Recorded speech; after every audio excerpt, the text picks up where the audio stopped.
etikali na yango kaka une semaine ya pamba po ba eli nationaux bazongela nzela ya hémicycle ya palais du peuple po soki oyebaka yango te yebaki le 15 mars nyonso nde ezalaka rentrée parlementaire na kati ya parlement ya mboka na biso. Kasi ya koyeba lisusu ezali ke parlement epesaka bango mikolo ya vacances oyo babengaka yango vacances parlementaires ezalaka nde po ba eli du peuple bazonga na babase na bango esika wapi peuple avota bango po bakende kosala bango compte rendu ya musala nyonso oyo basali na kati ya hémicycle pe koyeba kozwa ba déshydrata ya population koyeba komema yango na kati ya Assemblée nationale po baleka na kovote ba loi ya ndenge na ndenge oyo ekosala ki batinda yango na gouvernement pe gouvernement ayeba na kokokisa yango pe koyeba kokokisa posa ya population. Kasi ya pasi ezali ke ba député ebele banda ba vota bango boyeba ki bakima na bango bato ba vota bango donc population emonaka bango lisusu te na vacances parlementaires oyo ba député ebele babunga ba adresse ya ba base na bango donc ba base na bango ekoma na ngonde Europe, Amérique, Asie ba koma na bango ba commerçant ba bosani peuple oyo evota bango donc na base ba député oyo vacances yango yo etikali kaka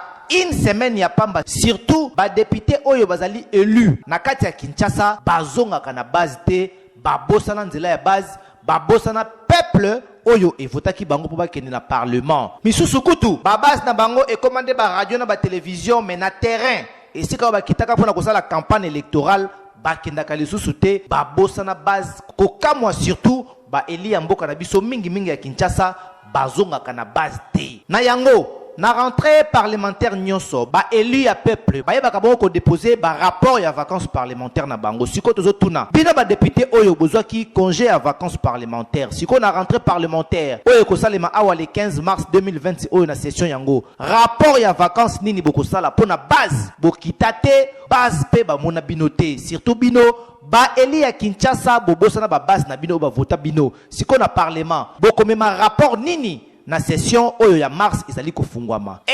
ba eli ya peuple ya Congo kokamwa surtout ya Kinshasa babosana bato o ba vota bango mais okomona après 5 ans bakoya lisusu na masolo lokuta obo vote ngai na kolobela bino obo vote ngai na kosala boye obo vote ngai po ngai nde boye nzoka te na base bazongaka lisusu te. Maman Mabunda, tala bien dossier ya vacances parlementaires ya ba eli ebele po ba député ebele ba kitaki na bango na base te ba kinaki na bango na Europe na Amérique na Asie ba bosa na bango base na bango baya kokosa te na ba rapport ya lokuta o bazalaki na base